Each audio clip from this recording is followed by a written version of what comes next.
Before we start, I want you to think about this for a second. What's one thing you didn't do this week, simply because of what someone might think? Not what they said, not what they did, just what you imagined they might think. Now here's the uncomfortable part. That single hesitation? It's probably shaping your entire life.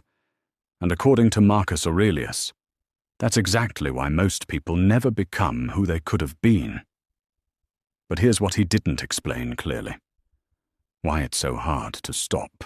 We're getting into that today.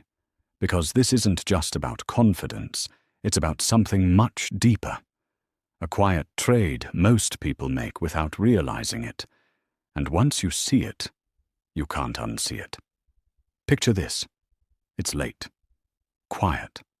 The kind of night where your thoughts feel louder than usual. You walk into a small bar hidden between buildings. No music, no crowd. Just a dim light and a bartender who looks like he's already figured something out. You haven't. You sit down. He pours your drink without asking. Then says, "Most people who walk in here aren't here for the drink." You raise an eyebrow. Then why are they here? He shrugs. They're tired. Tired of what? He looks at you for a second. Tired of performing. That word lingers. Performing. You let out a small laugh. Everyone performs. That's normal. He shakes his head. No. Pretending it's normal is what keeps people stuck. Let me ask you something. When was the last time you said exactly what you thought, without softening it, filtering it, or reshaping it first? Most people can't even remember. You look back at him. So what are we supposed to do? Just stop caring completely? He leans forward slightly. No. You just stop letting it decide who you are. He points toward the window. There's a small plant reaching toward a weak streetlight. That plant isn't asking if it's growing correctly, he says. It's just moving toward what keeps it alive. He pauses. People don't do that. How do people grow, then? You ask. They don't, he says plainly. They adjust. That hits harder than expected. They bend to fit expectations, shrink to avoid judgment, stay quiet to stay accepted. He looks at you again, and after a while, they forget what they actually wanted. So what's the alternative? You ask. He doesn't hesitate. You risk being misunderstood. Silence. You risk people not liking you. Another pause.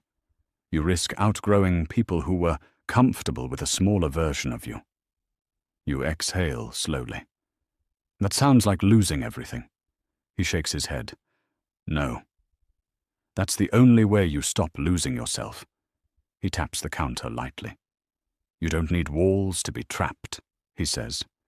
Just expectations you're afraid to break. You stare at your drink, because that's it. That's the feeling. Not stuck. Just afraid to move.